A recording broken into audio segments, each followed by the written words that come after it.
최근 국회 법사위가 대통령의 자의적 사면권 행사를 견제하기 위한 사면법 개정 작업에 본격적으로 착수했다고 합니다. 지금의 사면법은 대한민국 정부 출범 직후인 1948년 8월 30일 법률 제2호로 제정된 뒤 내용이 거의 바뀌지 않고 오늘까지 이어져 온 매우 희한한 법입니다. 자, 그렇다면 이 난공불락의 사면법이 드디어 개정되는 걸까요? 별로 그렇지도 않은 것 같습니다. 국회는 지금 여야가 내놓은 사면법 개정안이 10개가 있는데 여야 간의 견해차가 너무 크다고 합니다. 예를 들면 민주당 쪽은 대통령의 친인척이나 대통령이 임명한 정무직 공무원 등에 대해 사면권을 제한하자고 합니다. 반면 새누리당은 헌법에 보장된 사면권에 대해 개별적으로 제한 개정을 두는 것은 위헌 소지가 있다며 반대하고 있습니다. 앞으로 각 당이 의견을 정리해 논의를 계속한다고는 하지만은 현실적으로 4월 국회 통과는 어려울 것이라는 전망이 지배적인 것 같습니다.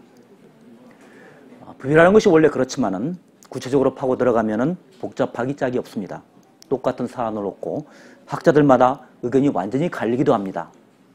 사면권 행사 전에 국회 동의를 받는 것이 옳으냐 그르냐, 사면 대상에 제한 규정을 두는 것이 법리적으로 문제가 있느냐 없느냐, 또 사면 전에 대법원장의 의견을 청취하는 것이 타당하냐 타당하지 않냐 등 쟁점이 한두 가지가 아닙니다.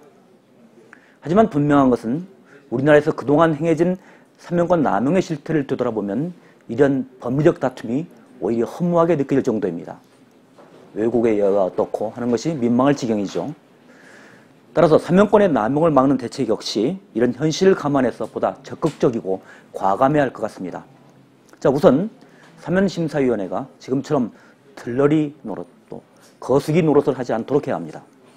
심사위원 명단 공개, 심사과정 회의록 공개 등은 필수적입니다. 그래야만 사면 결정 과정의 투명성을 높이고 국민의 감시가 어느 정도 가능해질 것입니다. 특정 범죄를 정해서 이 범죄를 사면 대상에서 배제하는 것도 불가피하다 봅니다.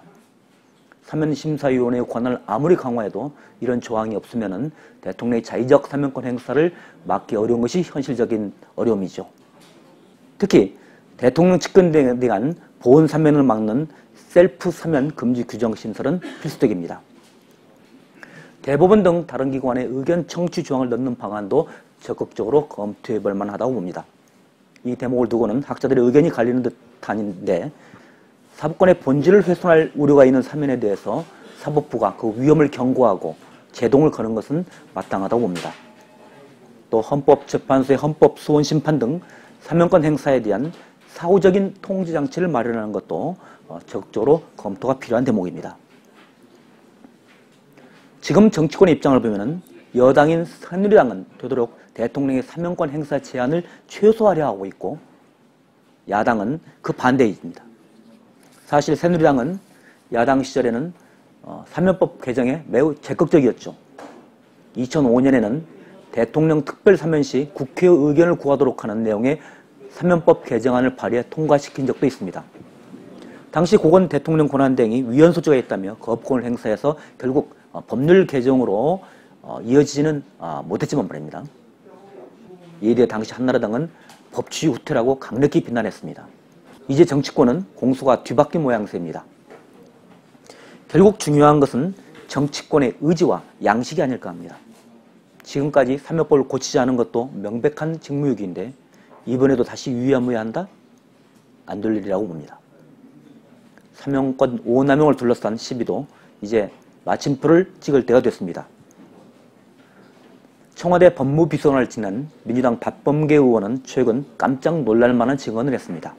자신이 법무비서관 퇴임 뒤 사면을 주선해주면 거액의 금품을 제공했다는 제의를 받은 적이 있다는 폭로했습니다. 박 의원은 사면과 관련한 지하시장이 있다는 폭로도 했습니다. 언제까지 이런 지하의 사면시장을 방치할 것입니까? 65년 만에 찾아온 사면법 개정의 절호의 기회를 무의로 흘려버리는 일이 없기를 바랍니다.